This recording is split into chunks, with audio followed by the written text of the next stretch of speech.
എല്ലാ പ്രിയപ്പെട്ട ശ്രോതാക്കൾക്കും എൻ്റെ വിനീതമായ നമസ്കാരം. ഹരേ കൃഷ്ണ കൃഷ്ണ കൃഷ്ണ ഹരേ ഹരേ, ഹരേ രാമ രാമ രാമ ഹരേ ഹരേ. അക്ഷരങ്ങളിലൂടെ പുണ്യം തേടുന്ന നമ്മുടെ ഈ യാത്രയിൽ ഇന്ന് നാം എത്തി നിൽക്കുന്നത് രാമായണ മഹാത്മ്യത്തിൻ്റെ പുണ്യഭൂമിയിലാണ്. ആദികവിയുടെ കണ്ണുനീരിൽ പിറന്ന വരികളും വാൽമീകി മുതൽ തുളസീദാസ് വരെയുള്ള മഹാനുഭാവന്മാർ നമുക്ക് പകർന്നു നൽകിയതുമായ രാമകഥാസാരമാണ് ഇന്ന് നാം ചർച്ച ചെയ്യുന്നത്. രാമായണത്തിൻ്റെ ദൈവിക ഉദ്ഭവം. ലോകത്ത് ആദ്യമായി രാമായണം രചിച്ചത് ബ്രഹ്മാവാണ്. വിരിഞ്ച് എന്നത് സംസ്കൃത ധാതുവിൽ നിന്നാണ് ഈ വാക്കുണ്ടായത്. ഇതിൻ്റെ അർത്ഥം സൃഷ്ടിക്കുന്നത് അല്ലെങ്കിൽ നിർമ്മിക്കുന്നത് എന്നാണ്. പ്രപഞ്ചത്തിൻ്റെ സൃഷ്ടികർത്താവായതിനാലാണ് ബ്രഹ്മാവിനെ ഈ പേരിൽ വിളിക്കുന്നത്. 100 കോടി ഗ്രന്ഥങ്ങളിലായി വ്യാപിച്ചു കിടന്നിരുന്ന അത്രയും വലിയൊരു ജ്ഞാനം സാധാരണക്കാരായ മനുഷ്യർക്ക് ഉൾക്കൊള്ളാൻ കഴിയില്ല എന്നു കണ്ടപ്പോൾ ബ്രഹ്മാവ് അത് വാൽമീകി മഹർഷിക്ക് ചുരുക്കി ഉപദേശിച്ചു. ഭൂമിയിലെ എല്ലാ ജീവജാലങ്ങൾക്കും മോക്ഷം ലഭിക്കുക എന്നതാണ് ഈ മഹാകാവ്യത്തിൻ്റെ ലക്ഷ്യം. ആദികവിയായ വാൽമീകി മഹർഷി രാമായണം രചിച്ച പശ്ചാത്തലത്തെക്കുറിച്ചുള്ള മനോഹരമായ ഒരു ആമുഖം ഇങ്ങനെയാണ്. ഭാരതീയ സാഹിത്യത്തിലെ ആകാശഗോപുരമാണ് വാൽമീകി മഹർഷി. വെറുമൊരു കവിയല്ല അദ്ദേഹം, മറിച്ച് അന്ധകാരത്തിൽ നിന്ന് വെളിച്ചത്തിലേക്കും പാപത്തിൽ നിന്ന് പുണ്യത്തിലേക്കും വഴിമാറി നടന്ന ഒരു മഹാത്മാവിൻ്റെ പ്രതീകമാണ്. രത്നാകരനിൽ നിന്ന് വാൽമീകിയിലേക്ക്. ഒരു കാലത്ത് രത്നാകരൻ എന്ന പേരിൽ അറിയപ്പെട്ടിരുന്ന കാട്ടാളനായിരുന്നു അദ്ദേഹം. സപ്തർഷികളുടെ ഉപദേശത്താൽ രാമമന്ത്രം ജപിച്ചു തുടങ്ങിയ അദ്ദേഹം ബാഹ്യലോകം മറന്ന് വർഷങ്ങളോളം തപസ്സിലായി.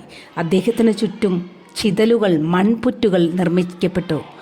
അതിൽ നിന്നാണ് പുനർജനിച്ചതിനാലാണ് അദ്ദേഹം വാൽമീകി എന്ന പേരിൽ അറിയപ്പെട്ടത്. ശ്ലോകമായ നിമിഷം. ഒരിക്കൽ തമസാ നദിക്കരയിൽ നിൽക്കുമ്പോൾ വേടൻ്റെ അമ്പേറ്റ് വീണ ആൺപക്ഷിയെ കണ്ട് വിലപിക്കുന്ന പെൺപക്ഷിയുടെ ദീനരോധനം വാൽമീകിയുടെ ഉള്ളുലച്ചു. ആ ശോകത്തിൽ, ദുഃഖത്തിൽ നിന്ന് അദ്ദേഹത്തിൻ്റെ നാവിലൂടെ ഒഴുകി വന്ന വരികളാണ് ലോകത്തിലെ ആദ്യത്തെ ശ്ലോകമായി മാറിയത്. മാനിഷാദ പ്രതിഷ്ഠാം ത്വമഗമ ശാശ്വതി സമാ. ഹേ നിഷാദ, ഹേ വേട്ടാള, നീ ശാശ്വതമായ, അതായത് എന്നേക്കും ലോകത്തിൽ കീർത്തിയോ സമാധാനമോ ലഭിക്കാത്തവനായി തീരട്ടെ എന്ന് ശപിച്ചു. ഈ വരികളിലൂടെയാണ് അനുഷ്ടുപ്വൃത്തം, അതായത് അനുഷ്ടുപ്വൃത്തം എന്ന് വെച്ചാൽ ഓരോ വരിയിലും 8 അക്ഷരങ്ങൾ വീതമുള്ള ലളിതവും മനോഹരവുമായ കാവ്യരീതിയാണ് അനുഷ്ടുപ്വൃത്തം. പിറന്നതും വാൽമീകി ആദികവി ആയതും. രാമായണ രചന. ബ്രഹ്മാവിൻ്റെ നിർദ്ദേശപ്രകാരമാണ് വാൽമീകി ശ്രീരാമൻ്റെ കഥ രചിക്കാൻ തീരുമാനിച്ചത്. ശ്രീരാമൻ ജീവിച്ചിരുന്ന കാലഘട്ടത്തിൽ തന്നെ ആ ജീവിതത്തെ ആദർശത്തിൻ്റെ ഉത്തമ മാതൃകയായി വാൽമീകി ചിത്രീകരിച്ചു. 24,000 ശ്ലോകങ്ങളിലായി വ്യാപിച്ചു കിടക്കുന്ന വാൽമീകി രാമായണം കേവലം ഒരു പുരാണമല്ല, മറിച്ച് മനുഷ്യൻ എങ്ങനെ ജീവിക്കണം എന്നു കാണിച്ചു തരുന്ന ഒരു ധർമ്മശാസ്ത്രം കൂടിയാണ്.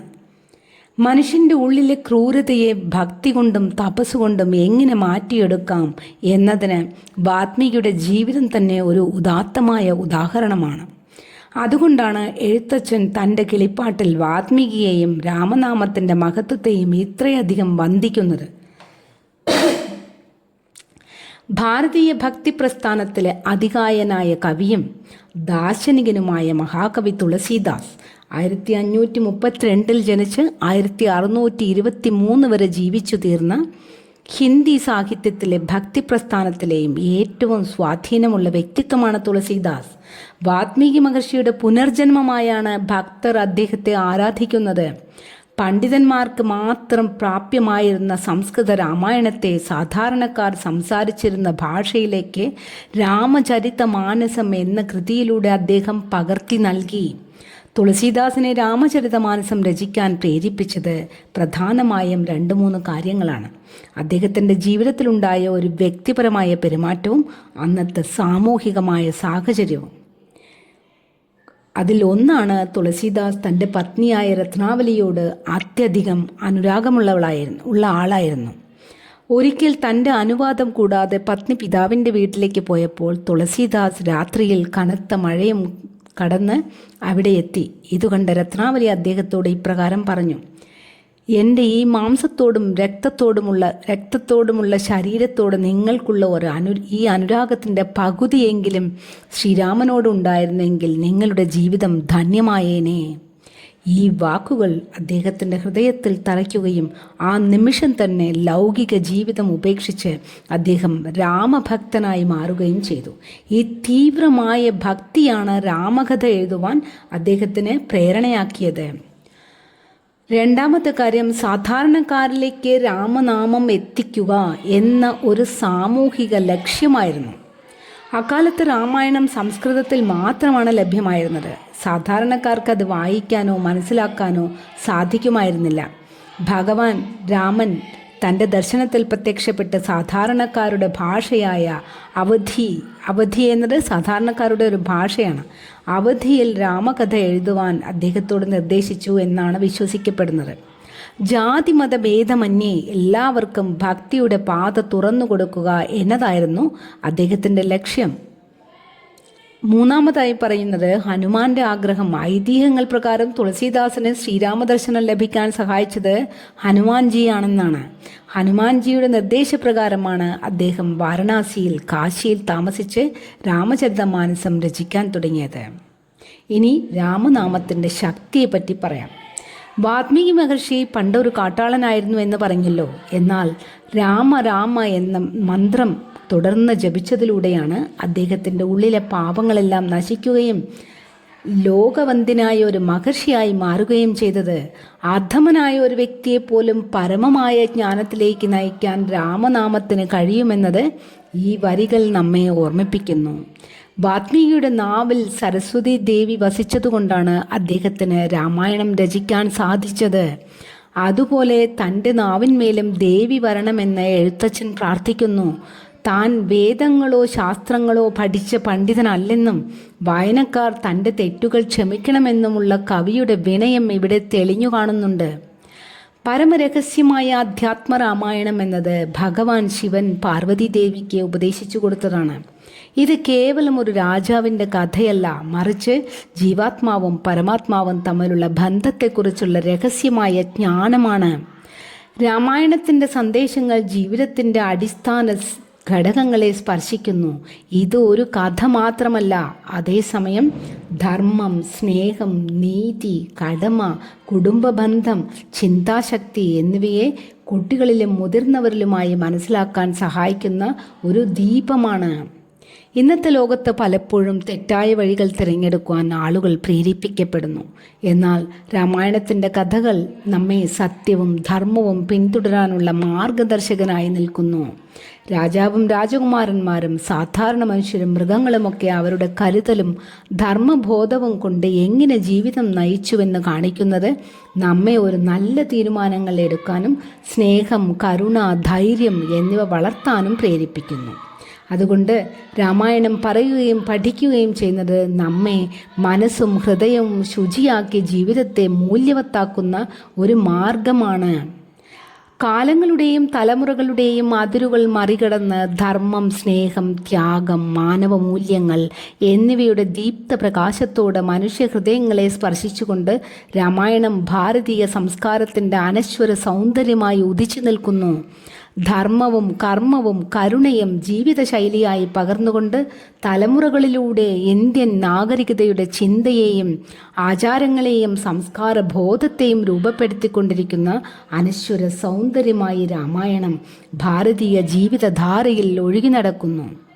ജനനം മുതൽ ജീവിതത്തിൻ്റെ ഓരോ വഴിത്തിരിവിലും നാമകരണം, വിവാഹം, വ്രതങ്ങൾ, ഉത്സവങ്ങൾ, ദുഃഖ സാന്ത്വനങ്ങൾ വരെ ഇന്നും മനുഷ്യജീവിതത്തെ ദിശാബോധിപ്പിക്കുന്ന ധർമ്മദീപമായി രാമായണം ഇന്ത്യൻ നാഗരികതയുടെ നിത്യസാന്നിധ്യമായി ജീവിച്ചിരിക്കുന്നു. ധർമ്മമില്ലാത്ത ജീവിതത്തിൽ ബന്ധങ്ങൾ നിലനിൽക്കാതെ തകരും, വിശ്വാസം ക്ഷയിക്കും, സമൂഹം പരസ്പരം സംശയത്തോടെ നോക്കുന്ന നിലയിലേക്ക് ഇറങ്ങിത്തീരും. ഒരാൾ ധർമ്മം വിട്ടാൽ അത് അയാളുടെ മാത്രം വീഴ്ചയായിരിക്കില്ല, ചുറ്റുമുള്ളവരുടെ ജീവിതത്തെയും അത് ബാധിക്കുന്നു. അവസാനം ധർമ്മമില്ലാത്ത മനുഷ്യൻ എല്ലാം നേടിയാലും ഒന്നുമില്ലാത്തവനായിത്തീരും. ശാന്തിയില്ലാത്ത മനസ്സ്, തൃപ്തിയില്ലാത്ത ഹൃദയം, ദശയില്ലാത്ത ജീവിതം. അധ്യാത്മരാമായണം ഒരു ഇതിഹാസം, അതൊരു കഥയല്ല, നമ്മുടെ രാജ്യത്തിൻ്റെ ധാർമ്മിക ഹൃദയമിടിപ്പ് കൂടിയാണ്. ഇന്ത്യയുടെ സ്വഭാവത്തെ രൂപപ്പെടുത്തിയ മൂല്യങ്ങൾ അതിൻ്റെ വരികളിൽ ഒഴുകുന്നു. നീതിയെ നയിക്കുന്ന ധർമ്മം, കൂടുതൽ ശ്രേഷ്ഠമായ ജീവിതം, മനുഷ്യഹൃദയത്തെ മൃദുവാക്കുന്ന കരുണ, എല്ലാ പാതകളെയും പ്രകാശിപ്പിക്കുന്ന സത്യം. ശ്രീരാമൻ്റെ യാത്ര ഇന്ത്യയുടെ തന്നെ യാത്രയാണ്. സംഘർഷത്തിൽ നിന്ന് ഐക്യത്തിലേക്കും, ആശയക്കുഴപ്പത്തിൽ നിന്ന് വ്യക്തതയിലേക്കും, കഷ്ടപ്പാടിൽ നിന്ന് ആത്മീയ ഉണർവിലേക്കും നീങ്ങുന്നു. ഇനി ധർമ്മം എന്താണെന്ന്. മനുഷ്യ ജീവിതത്തിൻ്റെ ദീപശിഖ ധർമ്മം എന്നത് മതാചാരങ്ങളിലോ നിയമങ്ങളിലോ ഒതുങ്ങുന്ന ഒന്നല്ല. ധൃ എന്ന സംസ്കൃത ധാതുവിൽ നിന്നാണ് ധർമ്മം എന്ന പദം ഉണ്ടായത്. താങ്ങി നിർത്തുന്നത്, സംരക്ഷിക്കുന്നത് എന്ന അർത്ഥമാണ്. മനുഷ്യജീവിതത്തെ അകത്തും പുറത്തും സമന്വയത്തോടെ നയിക്കുന്ന നീതിപാതയാണത്. സരളമായി പറഞ്ഞാൽ ധർമ്മം എന്തെന്നാൽ ശരിയായ സമയത്ത് ശരിയായ രീതിയിൽ ശരിയായ കാര്യം ചെയ്യുന്നതാണ് ധർമ്മം. ധർമ്മത്തോടെ ജീവിക്കുന്ന മനുഷ്യന് ഉള്ളിൽ സമാധാനമുണ്ട്, മനസ്സിൽ കുറ്റബോധമില്ല, ഭയമില്ല, സംഘർഷമില്ല. സമ്പത്ത് നഷ്ടപ്പെടാം, പദവി മാറാം, പക്ഷേ ധർമ്മം വളർത്തുന്ന സ്വഭാവം ഒരിക്കലും നഷ്ടമാവില്ല. ധർമ്മം പിന്തുടരുമ്പോൾ സമൂഹം സുരക്ഷിതമാകുന്നു, വിശ്വാസം വളരുന്നു, നീതി നിലനിൽക്കുന്നു, മനുഷ്യർ തമ്മിലുള്ള ബന്ധങ്ങൾ ശക്തമാകുന്നു. അതിനാലാണ് നമ്മുടെ ശാസ്ത്രങ്ങൾ പറയുന്നത് ധർമ്മോ രക്ഷതി രക്ഷിതഃ. ധർമ്മത്തെ കാത്താൽ ധർമ്മം നമ്മെ കാക്കും. എന്നാൽ ധർമ്മം ഉപേക്ഷിച്ചാൽ വീഴ്ച പെട്ടെന്നല്ല, അത് മന്ദഗതിയിലും നിശബ്ദമായും സംഭവിക്കുന്നു. ഉള്ളിൽ സമാധാനം നഷ്ടപ്പെടുന്നു, ലാഭലോഭം ബുദ്ധിയെ മൂടുന്നു, സത്യം അസൗകര്യമാകുന്നു, ബന്ധങ്ങൾ പൊളിയുന്നു. വിജയം വന്നാലും അത് മണലിൽ പണിത വീട് പോലെ നിമിഷം കൊണ്ട് തകർന്നു പോകും. സമൂഹത്തിൽ ധർമ്മം അസ്തമിച്ചാൽ ശക്തൻ ദുർബലനെ ചൂഷണം ചെയ്യും, അനീതി സാധാരണമാകും, അധർമ്മം തന്നെ സ്വന്തം നാശത്തിലേക്ക് നീങ്ങും. രാമായണവും പുരാണവും നമ്മെ പഠിപ്പിക്കുന്ന സത്യം ഇതാണ്. രാമൻ സുഖത്തെക്കാൾ ധർമ്മം തിരഞ്ഞെടുത്തു. ഹരിശ്ചന്ദ്രൻ രാജ്യം നഷ്ടപ്പെട്ടിട്ടും ധർമ്മം കൈവിട്ടില്ല. അവരുടെ ജീവിതം കഠിനമായിരുന്നു, എന്നാൽ അവരുടെ നാമം അമരമായി തീർന്നു. ധർമ്മം ഒരു നിയന്ത്രണമല്ല, അത് സംരക്ഷണമാണ്. അതില്ലാതാകുമ്പോൾ നമുക്ക് നിയമങ്ങൾ നഷ്ടമാകുന്നില്ല. ആരും നോക്കുന്നില്ലെങ്കിലും ആരും കാണുന്നില്ലെങ്കിലും ശരിയായത് ചെയ്യുക എന്നതാണ് ധർമ്മം. ധർമ്മം എളുപ്പമല്ലായിരിക്കാം, എന്നാൽ അതുതന്നെയാണ് ശരിയായ വഴി. ധർമ്മത്തോടുകൂടി ജീവിക്കുന്നവൻ്റെ ജീവിതം ശാന്തവും ശക്തവുമായ ഒരു ദീപം പോലെ കാലം കഴിഞ്ഞാലും അണയാതെ പ്രകാശിക്കും. ഭഗവത്ഗീത അധ്യായം 3 അതായത് കർമ്മയോഗത്തിലെ 35 ശ്ലോകം നമ്മളെ ഓർമ്മിപ്പിക്കുന്നു. എന്തെന്നാൽ കുരുക്ഷേത്ര യുദ്ധക്കളത്തിൽ വെച്ച് ഭഗവാൻ ശ്രീകൃഷ്ണൻ തൻ്റെ സുഹൃത്തും ശിഷ്യനുമായ അർജുനനോട് പറഞ്ഞതാണിത്. തൻ്റെ കടമകളിൽ നിന്ന് വ്യതിചലിക്കാൻ ശ്രമിച്ച അർജുനനെ സ്വന്തം കർത്തവ്യത്തിലേക്ക് മടക്കിക്കൊണ്ടുവരാൻ വേണ്ടിയാണ് ഭഗവാൻ കൃഷ്ണൻ ഈ ഉപദേശം നൽകിയത്.